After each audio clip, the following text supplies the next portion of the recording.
नमस्कार शेतकरी मित्रांनो, व्हाईट गोल्ड ट्रस्टचे नियमित शेतीविषयक व्हिडिओज पाहण्यासाठी आपल्या चॅनलला सबस्क्राईब करून नवीन व्हिडिओजच्या नोटिफिकेशनसाठी त्यासमोरील बेल आयकॉनला क्लिक करा. धन्यवाद. मंडळी नमस्कार. आज आपण आपल्या महाराष्ट्रातलं एक मुख्य पिकांपैकी एक मुख्य पीक ऊस या ऊसाचं अन्नद्रव्य व्यवस्थापन आणि लागवड पद्धत याबद्दल माहिती घेणार आहोत. ऊस हे महाराष्ट्रातले जे प्रमुख पिकं आहेत त्यातलं एक महत्त्वाचं पीक आहे आणि त्यातल्या त्यात पश्चिम महाराष्ट्र आणि मराठवाड्याचा जो गोदावरी नदीचा काठ आहे या ठिकाणी तर हे अत्यंत महत्त्वाचं पीक आहे, मोठ्या प्रमाणात लागल्या जाणारं.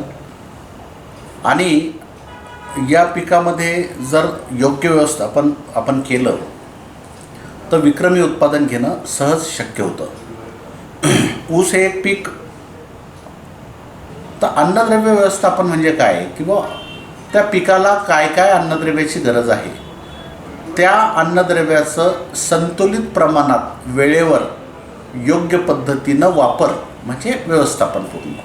आता अन्नद्रव्य व्यवस्थापन जर आपण म्हटलं तर याच्यामध्ये हा एक मोठा प्रश्न म्हणजे मोठा शब्द आहे की त्यामध्ये फक्त आपल्याला खतं जे बॅगमध्ये 50 किलोचे खतं देतो तेच येत नाही, तर सगळे अन्नद्रव्य येतात.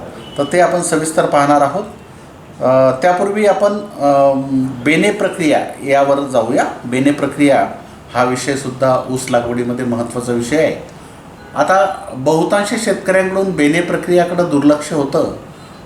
बहुतांश शेतकरी बेने प्रक्रिया करत नाही, पण त्याचं महत्त्व जर आपण ऐकलं तर निश्चित बेने प्रक्रिया यापुढं तुम्ही कराल.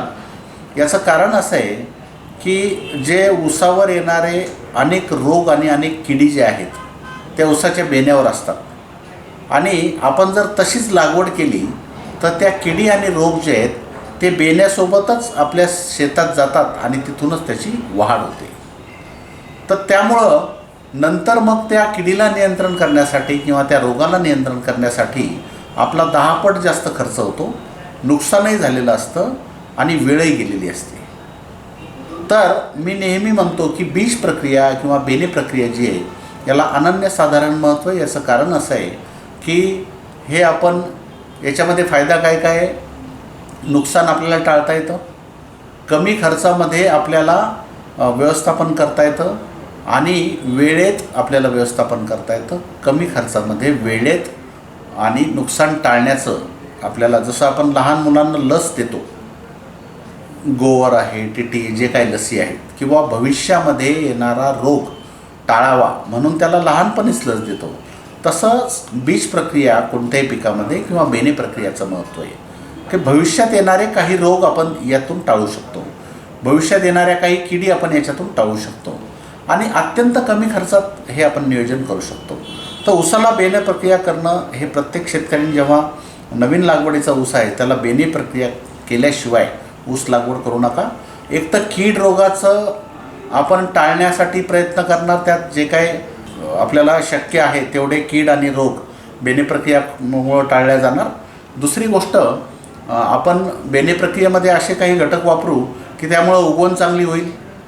तिसरी गोष्ट, बेने प्रक्रियामध्ये असा काही एखादा घटक वापरू की त्यामुळं मुळांचा विकास चांगला होईल आणि जोमदार वाढ होईल.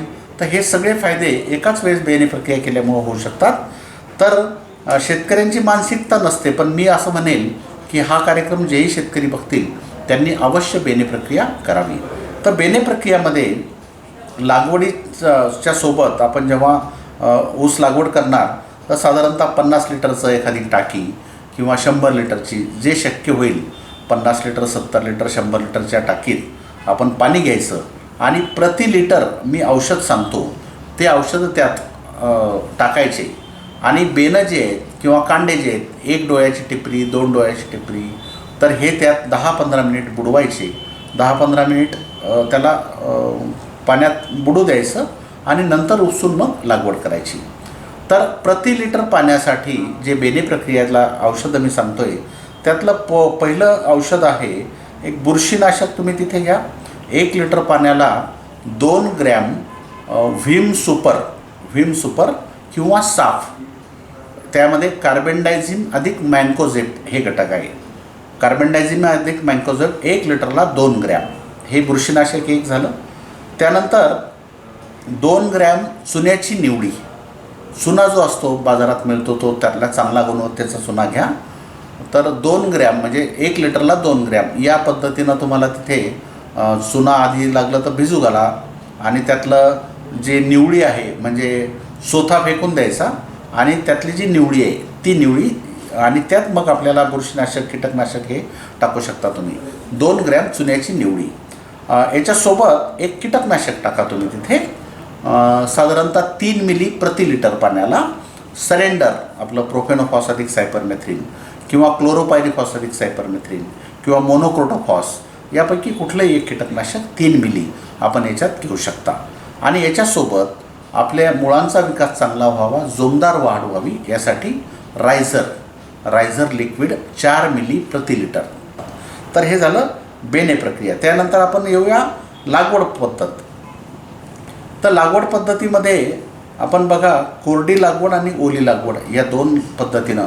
लागवड पद्धत म्हणजे इथे मी तुम्हाला लागवडीचं अंतर नाही सांगणार कारण आपण त्याचा एक स्पेशल मुद्दाम एक वेगळा विषय घेतला. त्याच्यामध्ये लागवडीचं अंतर किती असावं, त्यानंतर सरीची रुंदी किती असावी, त्यानंतर 2 बेण्याच्या पेऱ्यामध्ये किती अंतर असावं हे सगळं आपण कव्हर केलेलं आहे. फक्त आता लागवड करताना कशी लागवड करावी तर त्यात कोरडी लागवड आणि ओली लागवड अशा 2 लागवड पद्धती आहे. तर समजा आपली मध्यम भारी किंवा भारी जमीन जर असेल तर अशा जमिनीमध्ये आपण कोरडी लागवड करणं हे नेहमी फायद्याचं राहते. मध्यम भारी किंवा भारी जमिनीमध्ये कोरडी आणि हलक्या जमिनीमध्ये ओली लागवड.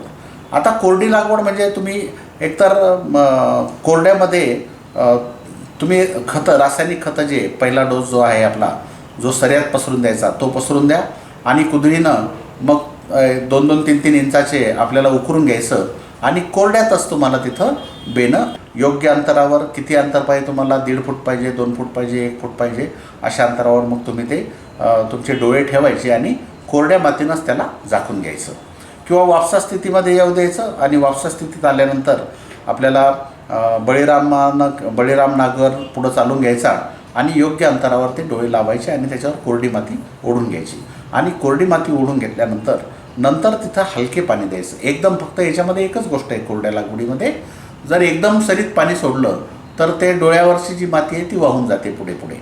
तर त्यामुळं सरीत पाणी एकदम न सोडता एकाच वेळेस 5-6 सऱ्यांना जर पाणी सोडलं तर हळूहळू मुरत जाईल ते आणि डोळ्यावरची माती आपली वाहून जाणार नाही.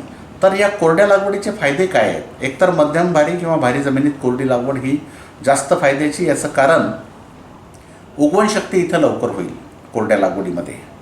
दुसरा फायदा म्हणजे योग्य अंतरावर तुम्हाला योग्य मोजून जरी म्हटलं तुम्ही बरोबर 1-1 फुटावर तरी तुम्ही तिथं योग्य अंतर मेंटेन करू शकता. आणि उगवण शक्ती लवकर म्हणजे बरेच दिवस जवळपास तुम्हाला इथे 21 दिवसानंतर डोळे दिसतील तर इथे तुम्हाला 15 दिवसातच डोळे दिसणं सुरू होईल. योग्य अंतरावर सुद्धा लागवड करता येईल. त्यामुळं 15 ते 20 दिवसात उगवण पूर्ण होऊन जाईल आणि जोमदार कोंब येतो. 85% जवळपास उगवण शक्ती जर चांगली असेल तर 85-90% तुम्हाला तिथे डोळे उगवलेले दिसतील. तर असे 3-4 फायदे असल्यामुळं मध्यम भारी किंवा भारी जमिनीत आपल्याला कोरडी लागवड करू शकता. ओली लागवड ही मात्र हलक्या जमिनीमध्ये आपल्याला ओली लागवड करावं लागेल. याचं कारण की हलकी जमिनीची मातीला सुद्धा जास्त ग्रीप नसते आणि मग ती माती वाहून जाऊ शकते. तर त्यामुळं इथे आपल्याला सऱ्या भरून घ्यायच्या आहे आणि नंतर मग तिथे ओली लागवड करायची. आता जे डोळे लावायचे 3 डोळ्याची टिपरी लावायची, 2 डोळ्याची लावायची का 1 डोळ्याची लावायची हा एक महत्त्वाचा विषय आहे. तर बघा पारंपरिक पद्धती ज्या होत्या तेव्हा 3-3, 4-4 डोळ्याच्या टिपऱ्या लावत असे. पण आता बऱ्याच शेतकऱ्यांनी त्यात सुधारणा केली आहे. तर 3 डोळ्याची टिपरी लावायची, 2ची लावायची का 1 लावायची? तर सगळ्यात पहिले मी असं सांगेल की 3 डोळ्याच्या टिपरीमध्ये एकरी 3 ते 4 टन बेणं लागतं आणि ऊसाची योग्य संख्या राखता येत नाही. आपल्याला जी ऊसाची योग्य संख्या राखायची आहे कारण आपण मागच्या वेळेस मी तुम्हाला सांगितलं की ऊसामध्ये एका एकरामध्ये पक्व ऊसाची संख्या ही 40,000पेक्षा जास्त नसते.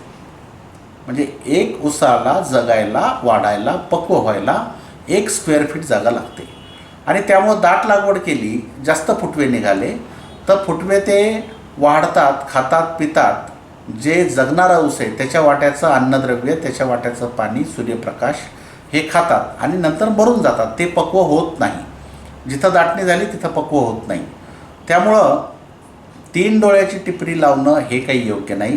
त्यामुळं तुमचं फुटव्याची संख्या योग्य राखल्या जात नाही आणि तुम्हाला बेणं जे आहेत हे विनाकारण जास्त बेणं लागतं. मग राहिले 2 पर्याय, 2 डोळ्याची टिपरी किंवा 1 डोळ्याची टिपरी. तर 2 डोळ्याची टिपरी आपण जिथे आपल्याकडं मुबलक बेणं आहे किंवा विकत घ्यायची गरज नाही, घरचं बेणं असेल किंवा स्वस्तात बेणं मिळत असेल तर मग 2 डोळ्याची टिपरी लावायला हरकत नाही. आणि जर महागाचं बेणं आहे किंवा आपल्याला तिथं पैसे वाचवायचे आहेत तर मग 1 डोळ्याची टिपरी आपण लावावी. आता हे टिपऱ्या करताना सुद्धा एक शास्त्र आहे.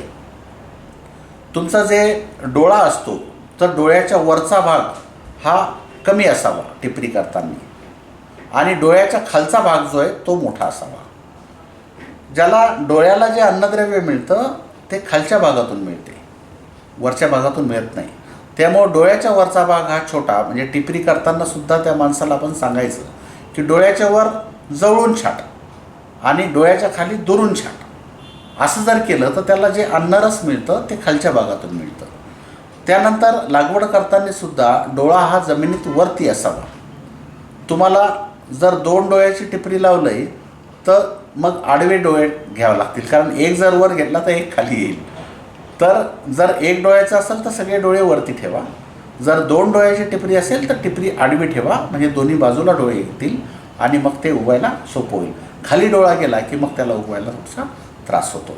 तर या पद्धतीनं आपण आपल्याकडे बेण्याची उपलब्धता किंवा आपला खर्च या हिशोबानं 1 डोळा पद्धत लावायचा का 2 डोळा टिपरी लावायची हे पहा. समजा 1 डोळा टिपरी लावली आणि 10-15%, 5-10% जे काय आहे ते खाडे पडले तर मग आपण काय करणार. यासाठी सुद्धा तुम्हाला एक बिनखर्ची अत्यंत सोपा उपाय सांगतो. जर खाडे पडले तर त्यासाठी आपल्याला तिथं रोपं तयार करायचे. ज्या दिवशी आपण लागवड ऊसाची करू त्याच दिवशी रोपांची सुद्धा लागवड करा.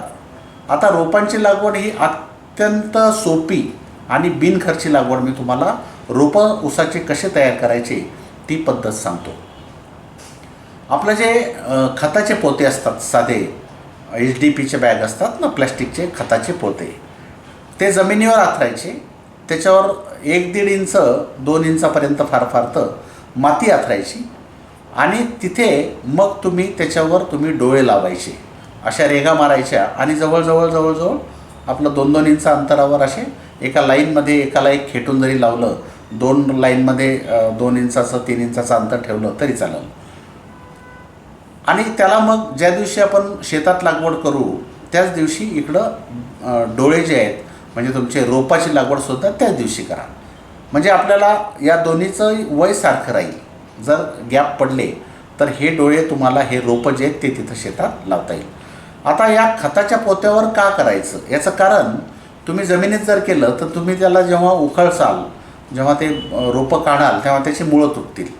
पण खताच्या पोत्यावर जर आपण रोपं तयार केले तर तुम्ही 4 बाजूनं ते खताचं पोतं नंतर जेव्हा लावायचं तेव्हा असं उचललं आणि फक्त हलवलं तर माती सगळी वेगळी होईल आणि जे रोपं आहेत ते वेगळे होतील. त्याचं एक मूळसुद्धा तुटणार नाही, रोपाचं एक मूळसुद्धा तुटणार नाही. तर यासाठी ही एकदम सोपी पद्धत आहे. ज्यांनाही रोपानं ऊसाची लागवड करायची ते सुद्धा या पद्धतीनं करू शकतात. खताच्या पोत्यावर माती टाकायची, त्याच्यावर डोळे लावायचे. ज्या दिवशी लागवड करायची त्या दिवशी खताचं पोतं उचलायचं, बाजूला करायचं आणि सगळे रोपं, माती वेगळी झालेली रोपं असे जमा करायचे, टोपल्यात घ्यायचे आणि डायरेक्ट चांगल्या मुळांचे रोपं डायरेक्ट शेतात लावायचे. तर या पद्धतीनं आपण 1 डोळा पद्धतीनं जर केलं तर 10% डोळे जे आहेत, म्हणजे एका एकरात समजा तुम्हाला 4x1 वर जर लावलं तर 10,000 डोळे लागतील. तर साधारणतः मग 1,000 डोळे जे त्याचे रोप तयार करा. एवढं लागणार नाही तुम्हाला, चांगलं बेणं असेल तर उगवण शक्ती, पण एक असू द्या शिल्लक आपल्याजवळ. समजा 2 एकर लावलं तर मग 2,000 डोळे आपले रोपं तयार करा. आणि रोपं तयार करायला तुम्हाला ना कोकोपीट आणायची गरज, ना ट्रे आणायची गरज, ना काही जिथं शेतात लावतो आहे आपण तिथंच एक सरी करा, त्याच्यात पोते आथरून द्या, त्याला सगळं वरती माती टाकून द्या, त्याच्यातच ते लावा. त्याच सरीला जेव्हा इकडं पाणी देता उसाला तेव्हा त्याला पाणी बसत जाईल. फक्त लागवड करताना पोतं उचललं की सगळे आपले रोपं वेगळे. तर या पद्धतीनं आपण करू शकता. तर हे झालं ऊसाची लागवड पद्धत. त्यामध्ये कोरडी लागवड, ओली लागवड हे आपण पाहिलं. आणि ती 2 डोळा टिपरी किंवा 1 डोळ्याचा लागवड आपण करायची. आता पुढचा विषय म्हणजे ऊसाचं अन्नद्रव्य खत व्यवस्थापन. अन्नद्रव्य व्यवस्थापन हा एक फार मोठा शब्द आहे. अन्नद्रव्यामध्ये मग सगळंच आलं. NPK म्हणजे मुख्य अन्नद्रव्य आले, कॅल्शियम मॅग्नेशियम सल्फर म्हणजे दुय्यम अन्नद्रव्य आले, आणि zinc ferrous molybdenum copper boron वगैरे हे क्लोरीन हे झाले सूक्ष्म अन्नद्रव्य. तर याचं व्यवस्थापन आपण कसं करायचं? तर बघा, तसं पाहिलं तर सगळ्या जमिनींमध्ये किंवा प्रत्येक जमिनीमध्ये सगळे अन्नद्रव्य असतात. मुख्य अन्नद्रव्य NPK असतं, दुय्यम अन्नद्रव्य कॅल्शियम मॅग्नेशियम सल्फरही असतं, आणि सूक्ष्म अन्नद्रव्यातले जे 6-7 घटक आहेत ते सुद्धा प्रत्येक जमिनीत असतात. पण आपल्याला उत्पादन वाढीसाठी आपल्याला जे जमिनीतले अन्नद्रव्य आहे ते पुरेसे पडत नसल्यामुळं मग आपण वरखतं भरखतं जे देतो, जमिनीतलं उपलब्ध अन्नद्रव्य उत्पादन वाढीसाठी पुरत नाही. म्हणून मग आपल्याला हे वरतून रासायनिक खतं किंवा सूक्ष्म अन्नद्रव्य दुय्यम अन्नद्रव्य त्याचा वापर करावा लागतो. तर त्यापूर्वी आपल्याला हे पाहावं लागेल की जे जमिनीतले अन्नद्रव्य आहे हे वाढण्यासाठी, जमिनीची सुपीकता वाढण्यासाठी आपल्याला ज्या ज्या गोष्टी महत्त्वाच्या आहेत त्या महत्त्वाच्या गोष्टी करणं गरजेचं आहे. कारण जर जमीन सुपीक नसेल किंवा जीवाणूची संख्या जमिनीत जर कमी असेल तर तुम्हाला तिथे कितीही रासायनिक खतं वापरले तरीसुद्धा त्याचा पाहिजे तसा परिणाम मिळणार नाही. त्यामुळं जमिनीमध्ये जीवाणूंची संख्या खूप जास्त प्रमाणात पाहिजे. जीवाणूची संख्या कधी वाढेल? जीवाणूमध्ये आपलं जमिनीमध्ये सेंद्रिय घटकाचं प्रमाण जास्त असेल तर. सेंद्रिय घटकाचं प्रमाण कसं वाढेल? एक तर तुम्ही हिरवळीचं खत तयार करून गाडू शकता, शेणखताचा वापर करू शकता, निंबोळी पेंड्याचा वापर करू शकता, गांडूळ खताचा वापर करू शकता, सेंद्रिय पदार्थांचा वापर करू शकता. ह्या सगळ्या गोष्टी जर आपण केल्या तर जीवाणूंची संख्या वाढेल. कारण बघा, आपण जे खतं देतो किंवा रासायनिक खताचा जर विचार केला NPK, तर जे खत देतो ते खत त्या स्वरूपात पिकाला उपलब्ध होत नसतं.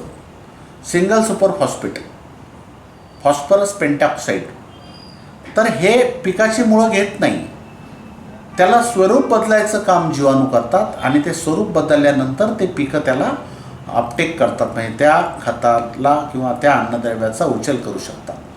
आपण पोटॅश देतो, muriate of potash. Muriate of potash as it is मुळं घेऊ शकत नाही, त्याचं स्वरूप बदलावं लागतं. आणि हे स्वरूप बदलण्याचं काम कोण करतं? जीवाणू. त्यामुळं जीवाणूची संख्या आपल्या जमिनीत जास्त पाहिजे.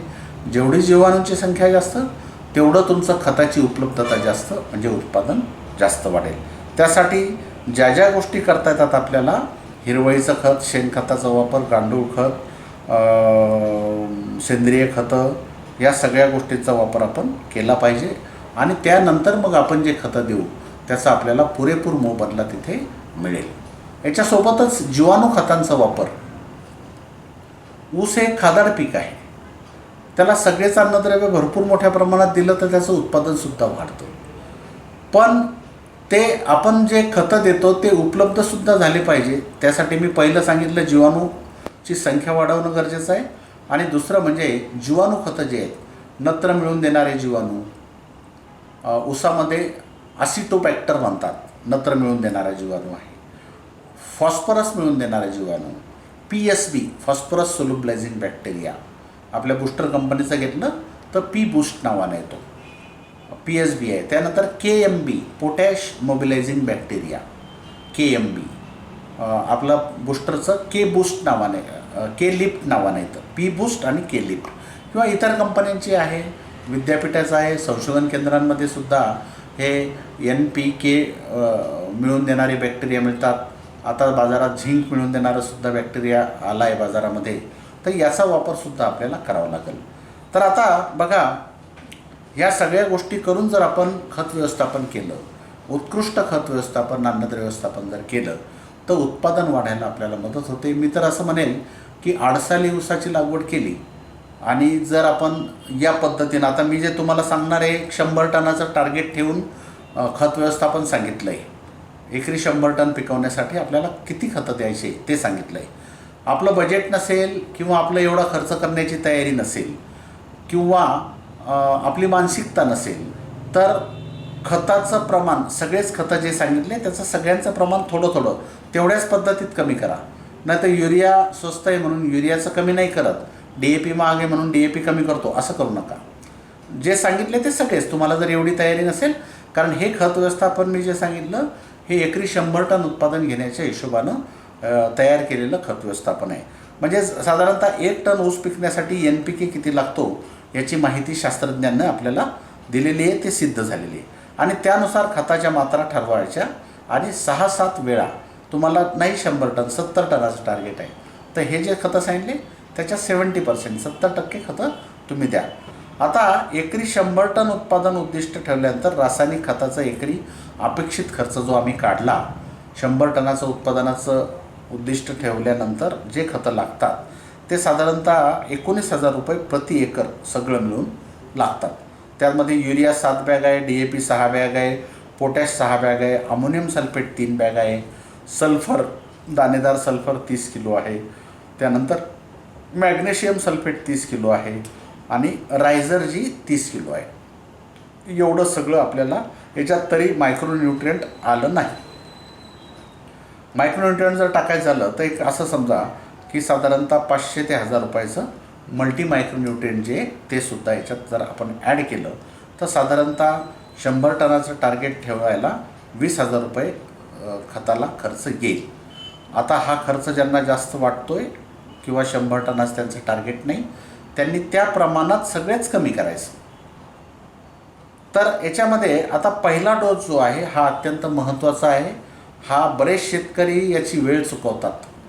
आपण देतो ते त्यातलं स्फुरद आणि पालाश जे आहे ते 30-40 दिवसानंतर पिकाला मिळणं चालू होते. त्यामुळं स्फुरद आणि पालाश जो आहे हा लागवडीच्या आधी किंवा लागवडीबरोबर देणं गरजेचं असतं कोणत्याही पिकाला.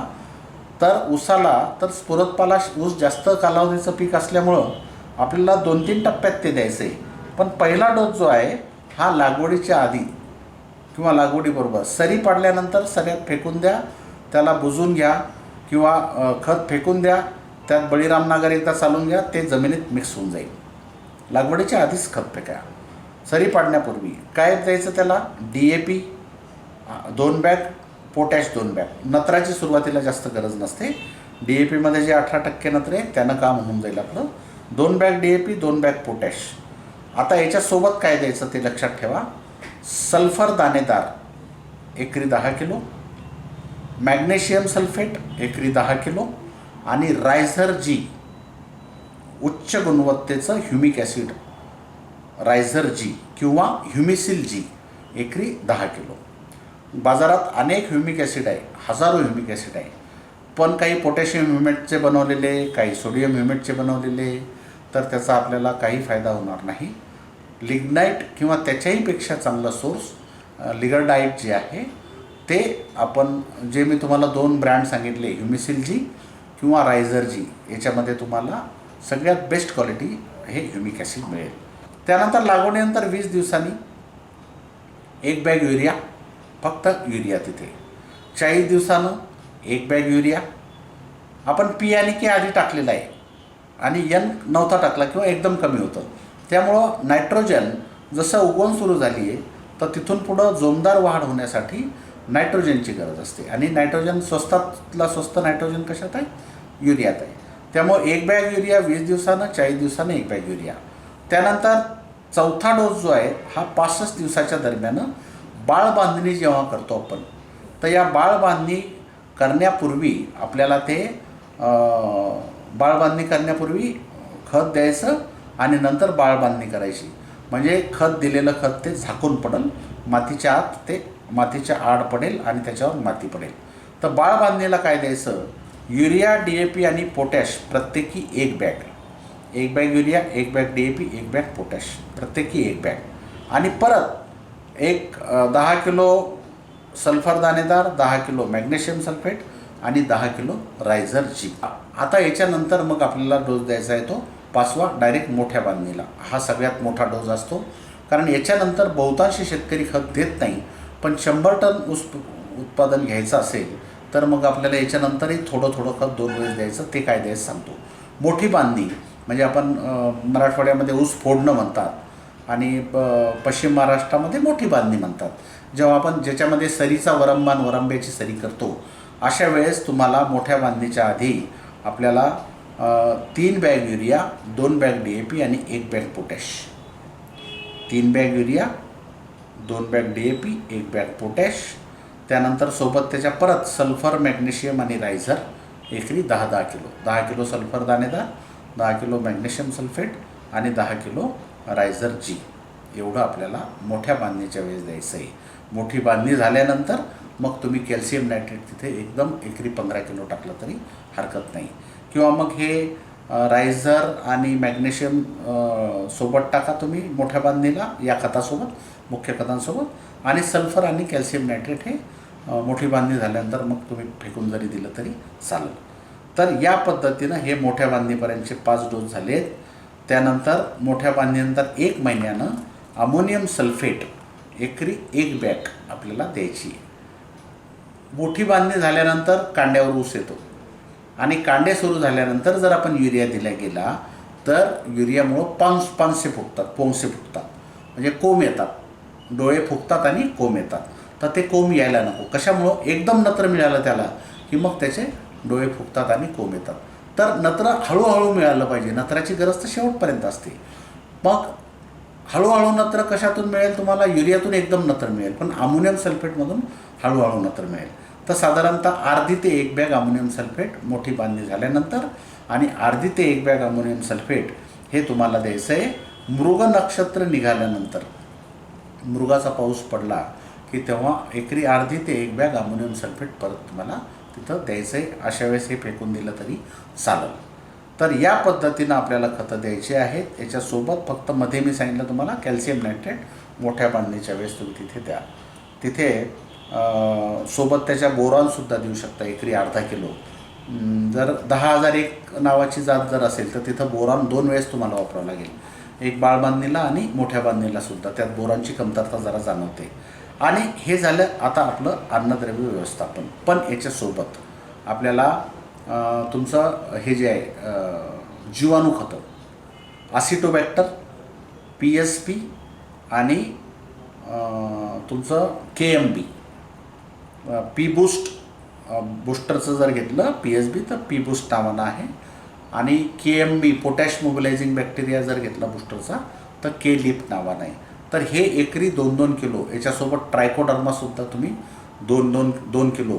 हा 2 वेळेस तरी किमान बाळ बांधणीनंतर शेणखतात मिक्स करून फेकून द्या आणि एक मोठी बांधणीनंतर शेणखतात मिक्स करून फेकून द्या. हे जीवाणू खतं 2 वेळेस तरी किमान 2-2 किलो सगळे आपण ऊसाला देणं फार फायद्याचं ठरू शकते. त्यानंतर जे आपण मॅग्नेशियम आहे, त्यानंतर तुमचं सल्फर आहे, रायझर आहे किंवा कॅल्शियम नायट्रेट आहे, हे जर आणि सूक्ष्म अन्नद्रव्य, एकत्रित सूक्ष्म अन्नद्रव्य जर EDTA फॉर्ममधलं दिलं तर अजून चांगलं. एकरी अर्धा किलो परिस्पर्श किंवा मग तुम्हाला परिस्पर्श नाही मिळालं तर चांगल्या कंपनीचं मायक्रोन्यूट्रिएंट घ्या. त्याच्यामध्ये वनिता आहे किंवा अंकुर आहे किंवा तुमचं मल्टीप्लेक्स आहे. अशा कंपनीचं, चांगल्या कंपनीचं मल्टी मायक्रोन्यूट्रिएंट EDTA फॉर्ममधलं अर्धा किलो 2 वेळेस. हे जर शेणखतामध्ये मिक्स करून ठेवलं आपण हे सगळं आणि नंतर ते शेणखत रासायनिक खतासोबत जर टाकलं तर आपल्याला अजून जास्त फायदा होतो. तर मंडळी, या पद्धतीनं जर आपण ऊसाचं अन्नद्रव्य व्यवस्थापन केलं तर संतुलित खतं मिळतील, जे पाहिजे त्या प्रमाणात मिळतील आणि आपल्याला उत्पादन वाढीसाठी अत्यंत फायद्याचं हे शेड्यूल आहे. या शेड्यूलप्रमाणे आपण जर गेलात आणि बाकी सगळ्या गोष्टींची जर साथ असेल तर आपल्याला 100 टनाच्या वरती उत्पादन घेणं हे काही फारसं कठीण नाही आहे. तर हे झालं आजच्या विषयाशी निगडीत